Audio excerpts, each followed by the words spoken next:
ጽርግያታት እዛ ከተማ ብዙሓት ወታደራት እናተንቀሳቐሱ ዝጸንሖም ሰብ ይቐትሉ ነይሮም። ኣብ መንገዱ እተወኪ ሰበይቲ ቆልዓ ሓቑፋ ትጸንሖ እሞ ህፃና ካብ ሕቑፋ መንጢሉ ይወስዶ። ኣብታ ትቕጽል ሰከንድ ማንም ሰብ እንከይተጸበዮ መደንገጺ ተግባር ይገብር። ነቲ ህፃን ናብ መሬት ይደርብዮ እሞ ብተደጋጋሚ ብእግሩ ረጊጹ ይቐትሎ። እቲ ዓመት ዘይመልኦ ህፃና ብእግሪ ተረጊጹ እናሞተ ዝረአየ ተደ ነብሳ ምቁፅጻር ተሳኢንዋ ኣብ ታሪክ ተሰሚዑ ዘይፍለጥ ብኽያት በኪ። ግን እዚ ወታደር ገና ንዶቱ ይወፀሉን እቲ ወገኑ ተቐርቂሩ ዝነበረ ሽጉጥ ኣውፂኡ ኣብ ቅድሚ ኩሎም ዝሪኡ ነብሩ ሰባት ይቐትላ። ድሕሪ እዚ እቶም ወገኑ ዝነበሩ ካልኦት ወታደራት ሕድሕድ ገዛ ንኽፍትሹን ዝፀንሖም ሰብ ንኽቐትሉን ይእዝዞም። ኣብታ ከተማ ዋላ ሓደ ሰብ ብሂወት ክተርፍ ከም ዘይደሊ ብተደጋጋሚ እናተዛረበ።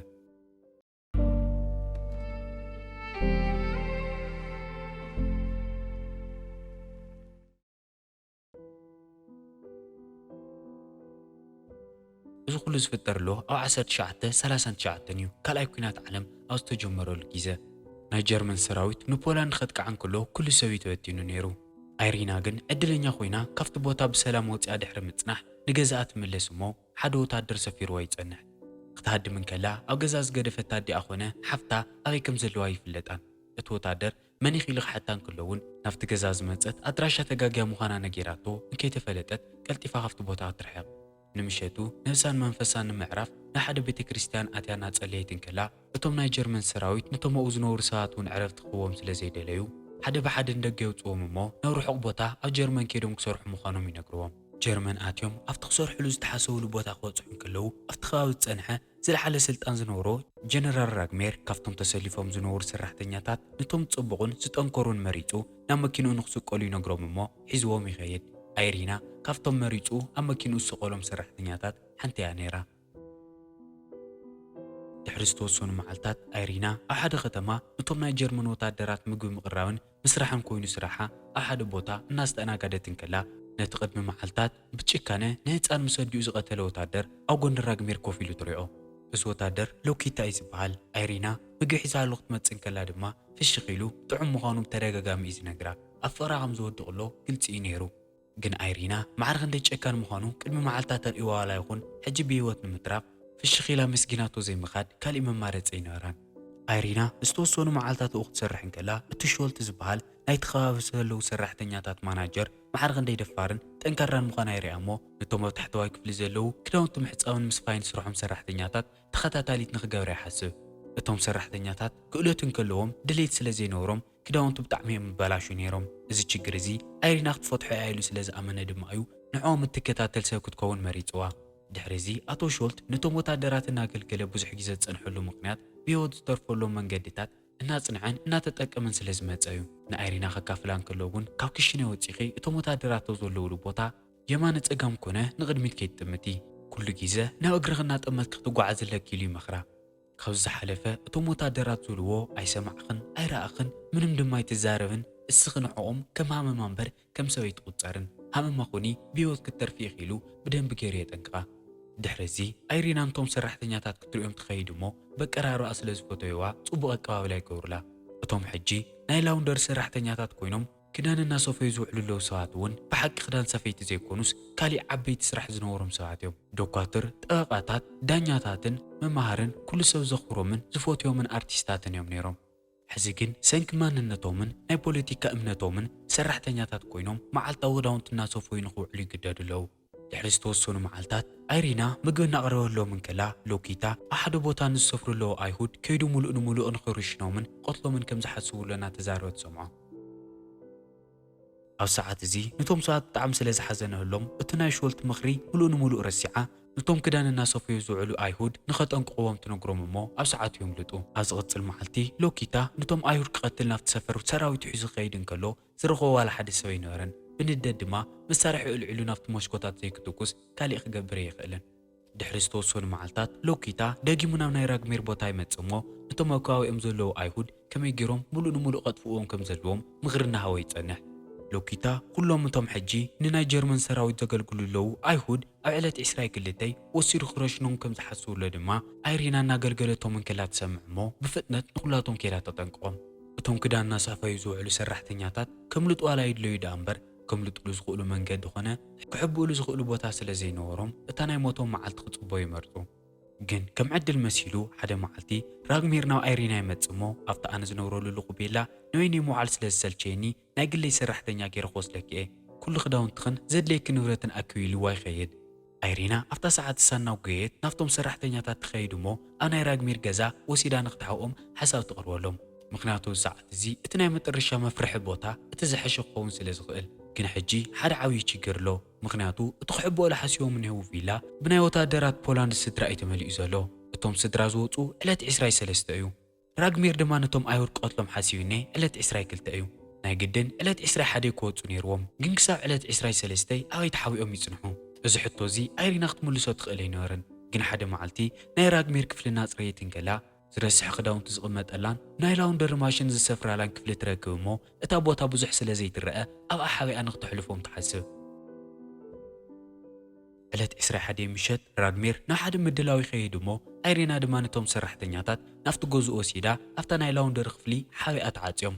ኣብ ዝቕፅል መዓልቲ እቶም ወታደራት ነቶም ኣይሁድ ክእልሹ ክመፁ እንከለዉ እቶም 11 ኣይሁድ ዝነበሩ ሰራሕተኛታት ብምስጢራዊ መንገዲ ከም ዝተሰወሩ ይርዩ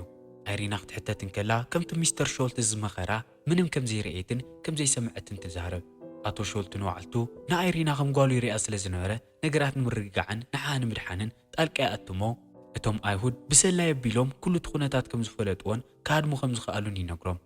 ድሕሪ ዝተወሰኑ መዓልታት እቶም ናይ ፖላንድ ወታደራት ስድራዊ ተዕሪፎምሉ ዝነበሩ ቬላ ነፃ ምዃኑ ተረጋግፁ እሞ ንራግሜር መደቀስ መድሓኒት ምስ ወሓጠቶ ነቶም ኣይሁድ ሓደ ብሓደ ናፍቲ ዘዳለየቶ ቤላ ወሲዳ ተሓውኦም ንኽልተ ሰሙን ዝኣክል እቲ ተባላሽዩ ዝነበረ ቪላ ምስቶም ኣብኡ ተሓዊኦም ዝነበሩ እስራኤላውያን ኩናት መዓራርዮሞ ውፅኢቱ ብጣዕሚ መሐጎስ ይኸውን እቲ ኮነሬል ንኽሪኦ ክመፅእ እንከለውን እዚ ኩሉስ በይንኺ ጌርክዮ ኢሉ ብጣዕሚ ከም ዝተደነቐና ረዳእ ሓታ ካብ ሕዚ እንድሓር እዞም ከበድቲ ስራሓት በይና ክትገብሮም ስለ ዘይደሊ ዝተወሰኑ ወታደራት ከም ዝሰደላን ኣብቲ ገዛ ምስኣና ነበሩ ኩሉ ድላይ ዓይነት ሓገዝ ከም ዝገብሩላን ይነግራ እሞ ኣይሪና ኣብ ቁሸታው ዝነበረሉ ሰዓት እቶም ወታደራት ብጣዕሚ ከም ዘጋፍዕዋን ሕጂ ምስኦም ሓደ ገዛ ክትሰፍር ከም ዘይትደልን ነጊራ ሓሳቡ ንክቕይር ትልምኖ ድሕሪ ክልተ ሰሙን ኣብቲ ቬላ ንሱ ዓብዪ ምድላው ይካየድ እሞ እቶም ብምስጢር ተሓዊኦም ዝነበሩ 11 ኣይሁድ እውን ንኣይሪና ኩሉ ዓይነት ሓገዝ ይገብሩላ ናብቲ ውድላው መፂኦም ዝነበሩ ናይ ጀርመን ወታደራት እውን በቲ ዝተቐረበሎም ጥዑማት ምግብን መስተን ብጣዕሚ እዮም ተደኒቖም ከይዶም ጀነራል ራግሜር ንኩሎም ወጋይ ሸፋንዩ ናፍቲ ውሽጢ ገዛ ክምለስ እንከሎ ኣይሪና ኩሎም ቢያትታት ሓፂባ ሙቱ ገዛ እውን ረሲሑን ምድላው ተገይሩሉን ከም ዘይነበረ ሙሉእ ንሙሉእ እፅሪኣቶም ፀንሑ እሞ ብፍጥነታን ክልወታን ልዕሊ መጠን ይድነቕ ልዕሊኡ ግን ምጥርጣር ይጅምር ሓደ ምሸት ግን እቶም ተሓዊኦም ዝነበሩ ኣይሁድ ኣብቲ ተሓዊኦም ዝነበሩ ክፍሊ ዝኾነ ድምፂ ይፈጥሩ እሞ ራግሜር ሰሚዕዎም ካብ ምድቃሱ ይትስእ ላምባዲና ሒዙ ናፍቲ ክፍሊ ቅስ እናበለ ይኸይድ እሞ ኣብኡ ቅድሚ ምብፅሑ ኣይሪና ኣብቲ ዓብዪ ቢላ ዝገዋሕ ነበረ ርጋፅ እግሩ ሰሚዓ ትትስእ ፈጢና ብምትሳእ እቲ መብራህቲ ብፍጥነት እናወልዐትን እናጥፍአትን ቀልጢፎም መሕበእ ንኽእልሹ ምልክት ትህቦም ኣብ ሰዓት እዚ ራግሜር ናፍቲ ክፍሊ በፂሑ ስለ ዝነበረ ላምባዲንኡ ካብቲ ሓደ መንደቕ ናብቲ ሓደ መንደቕ እናሻገረ ሰብ እንተሃልዩ ይእልሽ ግን ዝርአዮ ነገር ኣይነበረን ምክንያቱ እቶም 11 ኣይሁድ ኣብ ትሕቲ እግሩ እዮም ተሓቢኦም ዘለዉ ትንፋሶም ዓቂሞም ድምፂ እንከየውፅኡ ራግሜር ንኸይረኽቦም ይጽልዩ ጸሎቶም ዝተሰምዐ ዝመስል ራግሜር እንከይረአዮም ናብ ምህራሱ ይኸይድ እሞ እዞም 11 ኣይሁድ ካብ ሞት ብሕንጢጥ ይተርፉ ዝቕፅል ንግሆ ጀነራል ራግሜር ተጠራጢርዋ ስለ ዝነበረ ንኣይሪና ኣብቲ ክሽነ ይጽበያ እሞ ኣብ ገዝኡ ዋላ ሓደ ኣይሁድ ንኸይሕባእን ካብ ገጸ ምድሪ ሙሉእ ንሙሉእ ክጠፍኡ ከም ዘለዎምን እንድሕር ኣብ ገዝኦም ኣይሁድ ተረኺቦም ግን እቲ ጌጋ ክልቲኦም ብሂወቶም ከም ዝኸፍሉሉ ጠንቂቕዋ ይወፅእ ድሕሪ እዚ ኣይሪና ናብ ጎይት ናፍቶም ኣይሁድ ትኸይድ እሞ እንታይ ተገብሩ ከም ዝሐይሽ ተሓቶም ንሶም እውን እቲ ሕጂ ዝነብሩሉ ቬላ ናይ ሓደ ዓብዪ ብጣዕሚ ሃፍታም እስራኤላዊ ገዛ ስለ ዝነበረ መሕብእ ክፍሊ ከም ዘዳልየን ክእልሽዎ ከም ዘለዎምን ይመኽሩ ምእላሽ ክጅምሩ እንከለውን ከምቲ ዝሓሰብዎ ማዕፆ ኾነ መሽኮት ዘይብላ ሓንቲ ክፍሊ ይረኽቡ እታ ክፍሊ ካብቲ ቤላ ብጣዕሚ ርሕቕ ኢላን ኣብ ጥቓት ጀርዲንን ስለ ዝኾነት ብዘይ ፍርሒ ክነብሩ ከም ዝኽእሉ ይፈልጡ እሞ ኣመና ይሕጎሱ ኣብቲ ዝቕፅል መዓልቲ ኣይሪና ኣቑሑት እናሓፀበት እንከላ እቲ ማዕፆ ኳሕኳሕ ትሰምዕ እሞ ብመሽኮት ቅጥምት እንከላ እታ ኣትክልቲ ትሸጠላ ሰበይቲ ምዃና ትርኢ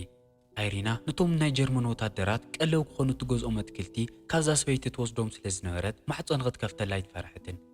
ግን ብዙሕን ከይተዛረባ ኣይሪና እታ ሰበይቲ ዝመፀት ኣትክልቲ ክትሸጠላ ስለ ዝመሰላ ዘይተጠቕምናሎም ብዙሓት ኣትክልቲ እዮም ዘለውና ክንደሊ ከለና ክንፅውዐኪ ኢና ኢላ ናብ ገዛእ ክትምለስ ትሓስብ ግን እዛ ሰበይቲ ሎማዓንቲ ናብ ኣይሪና ዝመፀት ኣትክልቲ ክትሸይጥ ዘይኮነትስ እስራኤላውያን ተሓብእ ከም ዘላ ስለ ዝፈለጠት እዩ እዛ ሰበይቲ ነቲ ኣይሁድ ሰብኣያ ንብዙሕ ግዜ ገዛኣ ንሓወቶ ፀኒሓ እያ ግን ናይ ግዜ ነገር እምበር እዞም ናይ ጀርመን ወታደራት ሓደ መዓልቲ ከይረኸብዎ ይተርፉን ንኣይሪና እውን ሰብኣያ ምስቶም ካልኦት 11 ኣይሁድ ንኽትሓብአላን ንኽተድሕነላን ተደጋጋሚ ትልምና ኣይሪና ምንም ኣይመለሰላን እናውጉየት ናብቶም 11 ዝሓወአቶም ኣይሁድ ትኸይድ እሞ እንታይ ተገርና ይሕይሽ ኢላ ተመኽሮም ብዝገርም መንገዲ እዞም ኣብ ገዛኣት ሓዊኦም እኒአው ኣይሁድ ነዚ ሰብኣይ ይፈልጥዎ እዮም ሄነሪ እዩ ዝበሃል ሄነሪ ኣብቲ ቤት መንግስቲ ቅድሚ እቲ ኩናት ከም ሹፈር ኮይኑ ይሰርሕ ነይሩ እቲ ዕግርግር እናኸበደን እናመረረን ክመፅእ እንከሎ ኣንጻር ኣይሁድ ምዃኑ ከም ዘይተርፍ ስለ ዝተረድኦ ኣቐዲሙ ተሓዊኡ ሕጂ ሄነሪ እንድሕር ዳ ኣብ ኢድ ሎኪታ ኣትዩ ሎኪታ ብዝተፈላለዩ መንገድታት እናሳቐየ ብዛዕባ እቶም 11 ኣብ ናይ ራግሜር ገዛ ተሓዊኦም ዘለዉ ኣይሁድ እውን ምፍላጦ ይተርፍን እንድሕር ዝተፈጢሩ ኩላቶም ምጥፍኦም እዮም ስለዚ እውን ንሄነሪ ናብቲ ገዛ ምፅኦም ዘይምሕባእ ካሊእ መማረፂ ኣይነበሮምን እቲ ምሸት ንሱ እውን ኩሉ ዝነበሮም ዓቕሚ ተጠቒሞም ንሄነሪ ናብቲ ቬላ እትዮም ይሓውእዎ ግን ድሕሪ ዝተወሰኑ መዓልታት ሓደ ኮማንደር ብዙሓት ወታደራት ሒዙ ይመጽእ እሞ ኣብዚ ገዛ ዝተሓውኡ ብዙሓት ኣይሁድ ከም ዘለዉ ዝነግር ሓበሬታ ረኺብና ኣለና በይኒ ክድኽትነብሪ ኢሉ ንኣይሪና ይሓታሞ እንከይመለሰህሉ ነቶም ወታደራት ኣትዮም ንኽፍትሹ ይነግሮም ግን ኣብ ውሽጢ ሰከንዳት ራግሜር ኣብ ገዝኡ ፈተሻ ይካየድ ከም ዘሎ ስለ ዝሰምዐ ብፍጥነት ይምለስ እሞ ንተኣዛዚ ማሕር ክንደይ ተትደፍርኻ ናብ ገዛይ መፂኻ ኣይሁድ ትእልሽ ኢሉ ብደንቢ ገይሩ የፈራርሖ እቲ ኣዛዚ እውን ብተግባር ሓፊሩ ንራግሜር ይቅርታ እናሓተተ ሰራዊት ሒዙ ካብቲ ቦታ ብፍጥነት ይኸይድ ግን ድሕሪ ዝተወሰነ ግዜ ካብቶም ቅድሚ ሕዚ ዝገጥሞም ዝነበሩ ችግራት ፍልይ ዝበለ ነገር ይገጥሞም ካብቶም ተሓቢኦም ዝነበሩ ኣይሁድ ሓንቲ ዝኾነት ኣይዳ ናይ 7 ወርሒ ጥንሲ ከም ዘለዋ ትፈልጥ እዚ ሕጂ ዘለውሉ ኩነታት እንኳን ደ ቆልዓ ወሊድካ ንምዕባይ ብሂወት ንምትራፍ እውን ፀጋም ስለ ዝነበረ ኦፕሬሽን ገይሮም እቲ ህፃን ከውርድዎ ይወስኑ ሓደ ካብቶም ደኳትር እውን ንኣይሪና ኣድለይቲ ዝኾኑ መሳርሕታት ሰሪቓ ንኽተምፀሎም ዘርዚሩ ይፅሕፈላ ግን ኣይሪና ኣብ ፖላንድ ካብቶም ፍሉጣት ናይ ኮቶሊክ ተኸተልትን ኣመንትን ቆልዑት ስለ ዝነበረት እቲ ኦፕሬሽን ፈፂማ ይተቐበለቶን ቅድሚ ዝተወሰኑ መዓልታት ድማ ሎኪታ ኣይሁድ ስለ ዝኾነ ጥራይ ህፃን እናቐተለ ብምርኣያ ተወሳኺ ህልኽ ይመልኣ እንድሕር ደኣ እዚ ግዜ ከም ዝሓልፍ ተስፋ ዘይሃልይኩም እንታይ ክትገብሩ ኢኹም ትነብሩ ዘለኹም እዚ ህፃን ኣብ ከቢድ ኩነታት ዋላ ዕበደ እምበር ኣብ ፅቡቅ ግዜ ከም ዝነብር ጥርጥር የብለይን ክውለድ ኣለዎ እናበለ ድማ ንኩሎም ሓሳቦም ተቐይሮም ግን እዚ ከየኣኽሎም ድሕሪ ዝተወሰኑ መዓልታት ኣብቲ ከባቢ ኮይኑ ስሊ ዝነበረ ሓደ ሰራሕተኛ ንኣይሪና ናይ መፈራርሒ ደብዳቤ ፅሒፉ ይልእኸላ እቲ ደብዳቤ ብፀርፍታት እዩ ዝጅምር ናብቲ ባቡር ጣብያ 7 ሰዓት ብዙሕ ቅርሺ ሒዛ ንኽትመፅን ኣብ ጥቓታ ድኳን ኣቕሚጣቶ ንኽትከይድን እዩ ዝነግር ነይሩ እንድሕር ደኣ ኩሉ ዝበላ ንኽትሰምዕ ፍቓደኛ ኮይና ብዛዕባ እቶም ተሓቢኦም ዘለዎ ኣይሁድ ንሎኪታ ክነግሮ እዩ ሎኪታ እውን መፅኡ ንኩሎም ክሃድኖም እዩ ኣብ ሰዓት እዚ ንዝተወሰኑ ደቓይቕ እናሓሰቡ ድሕሪ ምጽናሕ እታ ደብዳቤ ናይ ኣይሪና ሽም ደምሲሶም ንራግሜር ክህቦ ይሓስቡ ራግሜር እቲ ደብዳቤ ክሪኦ እንከሎ ብጣዕሚ ተናዲዱ ነይሩ ናብ ሎኪታ ይድውል እሞ ከምዚ ኢሎም ንዓይ ዘፈራርሑኒ ታወትዮም እናበለ ብምኹራይ ቀልጢፉ ንኽቐትሎም ይእዝዞ እሞ ሎኪታ ድሕሪ ዝተወሰኑ ሰዓታት ብምድዋል እቲ ዘፈራርሐሎ ሰብ ንምርካብ ሓደ ሓሳብ ሒዙሉ ይመጽእ እቲ ምሸት ንሱ እውን ኣይሪና እቲ ዝተዋሃለቶ ቅርሺ ሒዛ ናብቲ ዝተዋሃለቶ ባቡር ጣብያ ትኸይድ እሞ ኣብ ሓደ ቦታ ተቕምጦ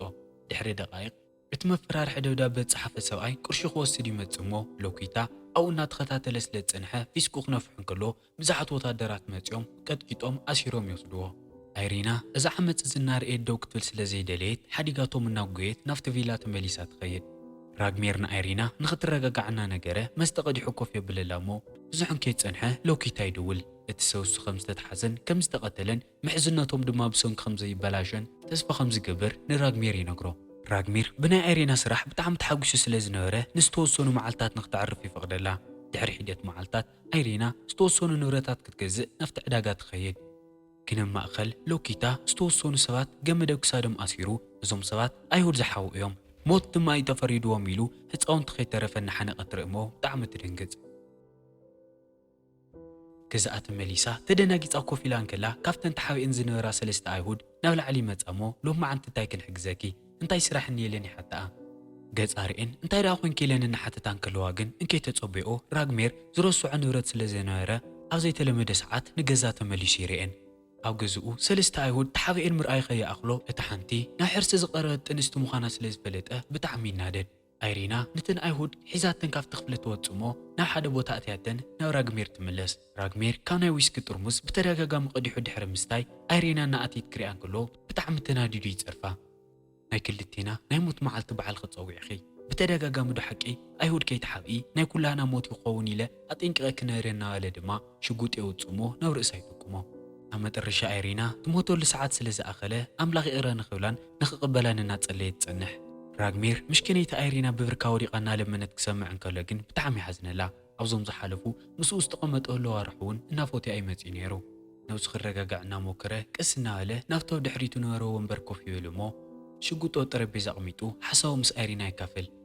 ለካ ጀነራል ራግሜር እውን እዚ ምቋረፂ ዘይብሉ ኣይሁድ እናበልካ ሰብ ፈሊኻ ምቕታል ብጣዕሚ ይሰልችዎ ነይሩ። እቶም ኣይሁድ ኣብ ገዝኡ ተሓቢኦም ንኽቕፅሉን ካሊእ ሰብ ንኸይፈልጦምን ድማ ኣድላይ ዝበሃል ሓገዝ ንኽገብረላ ፍቓደኛ ምዃኑ ይነግራ። ዝተወሰነ ዋርሒ ይሓልፉ እሞ ናይ ልደት በዓል ድሕሪ ምሕላፉ ኮሎኔል ራግሜር ካብ በርሊን ይድወለሉ። ምስ ፖላንድን ካልኦት ሃገራትን ኣብ ዘካይድዎ ዝነበሩ ውግእ ኣብ ግንባር ከይዱ ንኽመርሕ ከም ዝተቐየረ ድማ ይንገሮ። ለካ ጀነራል ራግሜር ምስ ፖላንዳዊት ቆልዓ ፍቕሪ ከም ዝሓዞ ስለ ዝተነገረ እዩ ናብ ካሊእ ቦታ ዝቕየርሎ። ቅድሚ ምኻዱ እውን ነቶም ኣይሁድ ካብቲ ገዛ ኣውፅያ ፈጢና ናብ ጫካ ንኽትሰዶምን ኣብቲ ገዛ ዋላ ንሓንቲ ተወሳኺት ለይቲ ንኸይትሕድሮምን የጠንቅቓ። ኣይሪና እውን እዚ ኩሉ ግዜ ኣዳልያቶም ዝነበረት ክዳውንቲ ተኸዲና ንከይተጠርጠረት ኩሎም ናይ ጀርመን ወታደራት ኬላታት ብምሕላፍ ናብ ሓደ ጫካ ተብፅሖም። ኣብቲ ቦታ ብዙሓት ናይ ፖላንድ ናይ ተቃወምቲ ፓርቲታት ይጽበይዎም ስለ ዝነበሩ ሒዞሞም ይኸዱ። ኣቐዲሞም ድማ ንኣይሪና ብሂወት ዘለዉ ብሰንካ ስለ ዝኾነ መዓልታዊ ከም ዝዝክርዋን ንኹሉ ዝገበረሎም ነገር ከም ዘመስግንዋን ይነግርዋ። ኣብ 1945 ካልኣይ ኩናት ክውዳእ እንከሎ ኣይሪና ናይ ጀርመን ሰላይቲ ክነርኪ ተባሂላ ብፖላንዳውያን ትእሰር። ግን ናብዚ ሕጂ ኣይሪና ተኣሲራሉ ናይ እስር ቤት ኣትክልቲ ዘመላልሱ ዝነበሩ እታ ቀደም ኣትክልቲ ትሸጠላ ነበረት ሰበይትን ሰብኣያ ሄነርን እዮም ነይሮም። ሓደ መዓልቲ እውን ኣትክልቲ ዘምጽልዎ መሲሎም ካብቲ ተኣሲራሉ ዝነበረት ካምፕ ብሰላም የውፅዋ። ኣብ ጽቡቕ ቦታ ምስ ተሓውኡ ድማ ንኣይሪና ዳሊላ ዝነበረ ፓስፖርት ሄነር ይህባ። ድሕሪዚ ኣይሪና ንኣሜሪካ ተሃድም እሞ ኣብኡ ተመሪዓ ቆልዑት ወሊዳ ጽቡቕ ህይወት ትሕልፍ። ኣይዳና ሰብኣያ ላዝራ ድማ ኣብ ጫካ እናተሓውኡ እንከለዉ እቲ ከውርድዎ ሓሲቦሞ ዝነበሩ ቆልዓ ይወልድዎ እሞ ሮማን ኢሎም ሽም የውፅሉ። ድሕሪ እቲ ኩናት ምውድኡ ጀነራል ራግሜር ናይ ገዳም ሕዳር ስለ ዝኾነ ኣይዳ ምስ ሰብኣያ ንገዝኦም መእትዮም ከም ኣቦኦም ይንከባኸብዎ። ናይቶም ጫካ ዝተወለደ ወዶም ሮማን እውን ኣሊግነት ይኸውን። ሎኪታ ብናይ ገበን ኩናት ተኸሲሱ ንዝተወሰነ ዓመታት እናተንገላትዐ ድሕሪ ምጽናሕ ብነፃ ይፍታሕ እሞ ኣብ 1976 ይመውት። ኣብ 1984 ድማ ኣይሪና እተን ጠፊአን ዝነበራ ኣሕዋታን ኣዲኣን ትረኽበን እሞ ደጊማ ፖላንድ ምስአን ትራኸብ። ኣይሪና እዚ ዝመስል ከቢድ ታሪክ ሰሪሓ ንነዋሕቲ ዓመታት እናነበረት ድሕሪ ምጽናሕ ኣብ 2003 ብተፈጥሮዊ መንገዲ ትመውት። እምበር ሎማዓንቲ ዝረኣናዮ ፊልሚ ሓቀኛ ታሪክ እዩ ነይሩ። ናብ ዘመን ሓንሳብ ተትምለሱ እሞ እቲ ዕድል ተትረኹ ከም ኣይሪና ምሓገዝኩሞም ዶ ሓሳብ ርኢትኹም ክመን ትግደፉለይ። እዚ ቪድዮ ላይክ ቻናልና ሰብስክራይብ እናገበርኩም ሓገዝኩም ርኢና ደጊምና ክሳብ ንራኸብ ሰናይ ጻኒሒት።